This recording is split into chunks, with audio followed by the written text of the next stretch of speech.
Ladies and gentlemen, it is in. You guys already know what happened with the Straight Drop situation. You guys already know he got sentenced to 2 years. But what you don't know is I really do believe Memphis Police Department, justice system, all that are hiding the truth. Because the judge in Straight Drop case, Mark Norris, who is the new federal judge, well, he became the new judge in 2019. We're going to break that down thoroughly. This man does not want to see Straight Drop at all.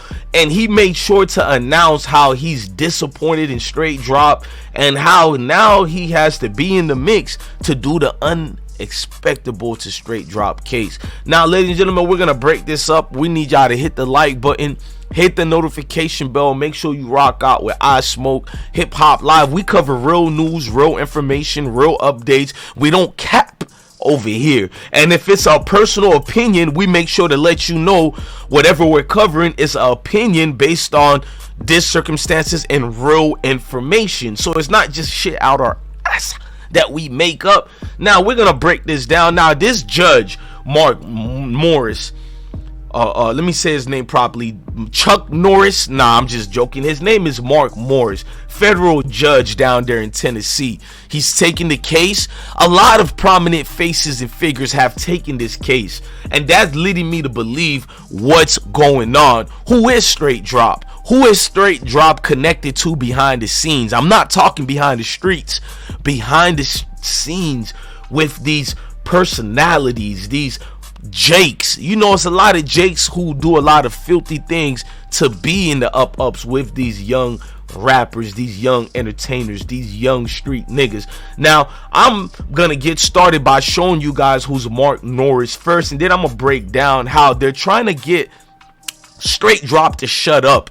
Because if you looked at how they gave him the 2 years, my cousins and friends always been getting ramifications for violating probations. We know how that go already. We already know how that go. Now my bros and them is showing the way the violations of that gets, you know, shut down real quick. If you got cases going on, we know Straight Drop was facing a lot of years for multiple different cases. He beat all of them, which we knew allegedly. That tells us something is going on with the state of Tennessee and Straight Drop. How, you know, we showed you paid hitmen in Tennessee. All these, it's not just speculations only, but a lot of these things can be substantiated that, you know, a lot of officials and service members of the state of Tennessee have dwindled themselves down to the corruption side of it and worked with a lot of these dudes. Now, I think Mark Norris knows something and he's going to get Straight Drop to be quiet. But let me introduce you who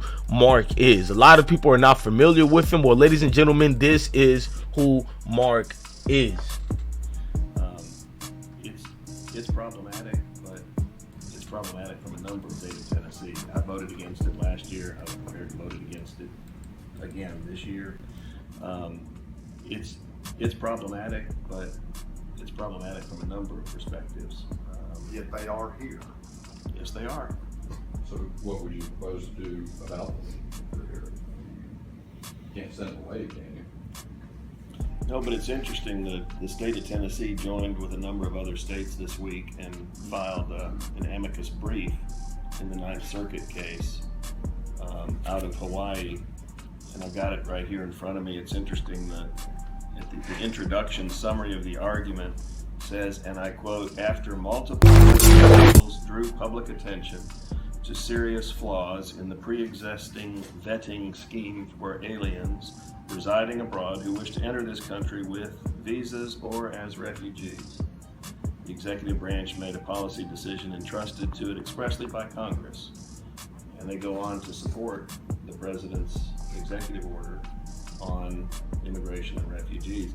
That was a very interesting sort of admission about the vetting process. Now that's slightly different than the tack you're on, but it's interesting. I mean, Now, my sister vets. some of you guys don't realize what you just watched in that video highlighting what's going on. This man, basically the Senate Majority Leader, Mark Norris, he's been named to the federal judge in West Tennessee, if you guys don't know, and that's West Tennessee, but still a federal judge presiding over young Dolph case as well. Now, he said he's ashamed shame of what Straight Drop did. He's feeling bitter by it. Before I read more on Mark, let's read what he said about the Straight Drop situation, because it's the point that he said, "I'm bitterly disappointed with Justin Johnson. We gave him a chance. We've always tried to help him." That also lets me know about the connections with Straight Drop and the justice system, because why would a federal judge be disappointed strictly in one particular criminal, and that criminal, alleged criminal, that is being Straight Drop? What ties do they got with Straight Drop that they're disappointed? Now, he said, "I'm so disappointed with him with the release agreement we had with him in the courts. He squandered his chance. We've stayed helping him and he left us with no other choice." A federal judge said he was bitterly disappointed that one of the men charged with the murder of rapper Young Dolph violated his supervised release over a previous weapon charge. Now, the officer of the court said, Young Dolph's murder suspect, Justin Johnson, we gave him the grace, the grace the system gave him. We gave him a lot. Now, according to Action 5, Judge Mark Norris gave Straight Drop an earful at the Tuesday, April 12th hearing over his probation violation. So if you guys don't know what that means, it means during this probational period and violation, the judge was making an example of Straight Drop in front of the other suspects and in front of the world for a reason. They're trying to shut him up, y'all.